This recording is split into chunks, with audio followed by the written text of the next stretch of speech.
celui-ci s'appelle Vignalba. C'est un chardonnay de 2013 qui vient de la région de Mendoza. Ah. Et donde está Mendoza? Yo no sé, hombre, por favor. Argentine, hein, pour une fois qu'il sait quelque chose, attends. Oh, sur un autre ton, mon bonhomme. Hein. Comme un autre ton. Sinon, dehors. Hein. Oui. Donc je disais, ça vient d'Argentine. Et puis donc Mendoza. Mendoza, particularité, désert sec. En altitude. Mendoza. Mendoza, oui, bien sûr. Mendoza, dosa, qui veut Désert dire sec. sec. Bien sûr. Men de men et dosa de dosa. Et donc en vieil argentin, ça veut dire désert sec. Et ce désert sec se trouve en altitude. Aussi de 650 mètres jusqu'à 1700, 1800 mètres. On est au pied de la cordillère des Andes. Et on cultive la vigne là-bas, en fait, depuis que les Espagnols sont arrivés dans le coin, donc c'est-à-dire 1518, 1520, on a déjà planté de la vigne. On a remplacé les cultures de maïs, on a mis de la vigne. Et on utilise toujours depuis l'époque des voies d'irrigation qui avaient été créées par les précolombiens et qui permettaient de recueillir l'eau de fonte des glaciers de la cordillère des Andes. Mon Dieu. Pour avoir de l'eau. Parce qu'on est dans le irriguer désert. les vignes. Bah, il faut les irriguer parce qu'on est dans le désert. Grand intérêt, cet échelonnement en altitude. Savez-vous que l'on perd 1 degré de température moyenne par 100 mètres? Absolument. Donc chaque fois qu'on monte 200 mètres, on perd 1 degré par rapport au niveau de la mer. Et là, en fait, en passant de 700 mètres, 800 mètres jusqu'à 1700 mètres à peu près, on a un échelonnement très grand des vignobles, ce qui permet d'avoir des maturités très très très étalées, hyper régulières. On a un climat qui est extrêmement favorable à la viticulture. Et en effet, des choses extrêmement intéressantes. Le problème de la viticulture argentine, c'est que leur premier marché, ce sont les États-Unis. Donc ils font du vin pour les Américains. Et donc c'est pas toujours génial. Ils font des vins avec un peu de sucre résiduel, etc.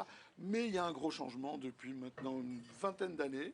Il y a un truc qui s'est créé qui s'appelait Clos de l'Ostiete, qui est fait donc par 7 belles propriétés bordelaises, notamment Cheval Blanc, qui fait Cheval des Andes, etc., etc. Et aussi un autre truc, Los Vascos, là. Los Vascos, ça c'est super bien fait. Ouais, hein. Los Vascos de Gama. c'est Rothschild. Voilà, c'est ça, Rothschild. Ils ont une C'est très cuvée bon. en rouge qui s'appelle Aguaribe. C'est fait par les fils d'Indochine. C'est Aguaribe. Ok, d'accord. Bon, je vois que... Votre culture musicale me fait peur, mon Non, petit je la bonhomme. connais, Canaribé, mais votre voilà. blague est nulle. C'est ça. Non. Quand on comprend pas, on dit pas la blague est nulle, on dit j'ai pas compris. C'est comme quand on n'aime pas quelque chose, on dit j'aime pas, on dit pas c'est mauvais. C'est quoi cette chanson? C'est un canari. Ah, c'est ça, oui. Les filles qui s'aimaient en Un secret, secret, c'est un Canaribé. canaribé. Voilà, exactement. C'est un chardonnay. Quoi, C'est un- Canari? on met son nez dans le chardonnay. C'est un canari ou un C'est chardonnay? ça dépend. C'est un chardonnay de Canaries. Et en plus, c'est Aguaribe. Ça n'a rien à voir. Ici, c'est Vignalba. Très bon. C'est vendu chez Cora. À Cora, pardon, excusez-moi, je me suis trompé. J'ai fait une faute de français. C'est vendu à Cora. Vous savez pourquoi on dit chez Cora et pas à Cora? Non, parce qu'on va chez le vétérinaire et au taureau. Non, c'est pas ça. Parce que Cora, c'est un nom Ah, de mal. famille. C'est Va comme mal. Deleuze, on va chez Deleuze. Oui. Et donc, normalement, quand on va au Carrefour, on doit dire je vais au Carrefour, pas chez Carrefour. Oui. Chez Deleuze, parce que je vais chez quelqu'un, chez Cora. Et Cora, c'est le nom de C'est le quelqu'un. nom J'ai de connu famille. Jacqueline c'est- Cora, mais ça C'est le nom de famille du fondateur de Cora. Non. Uh-huh. Sans blague. Uh-huh. Sans Ouais, je vous blague. assure que c'est vrai. C'est vrai? Ouais. Sans blague. Mais oui. Sans blague. Bon, d'accord. On va le croire. Ça vaut combien cette affaire-là? Ça vaut pas cher.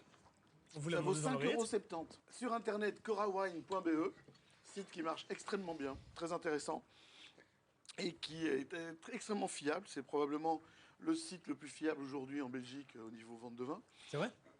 Fonctionne très très bien. Alors, c'est un Livraison à chardonnay, domicile tout, la totale, quoi.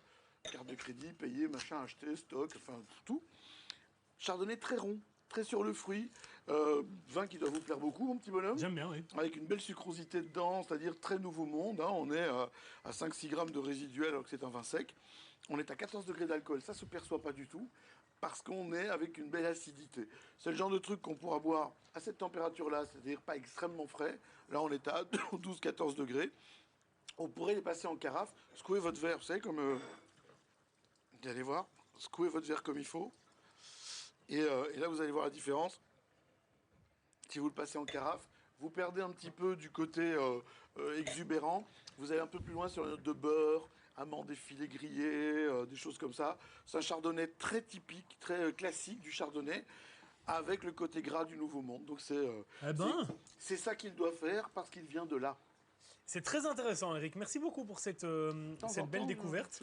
Comme ça, quoi. Et je rappelle donc qu'on peut le trouver chez Cora pour moins de 6 €. On va faire un petit point sur cette recette extrêmement compliquée.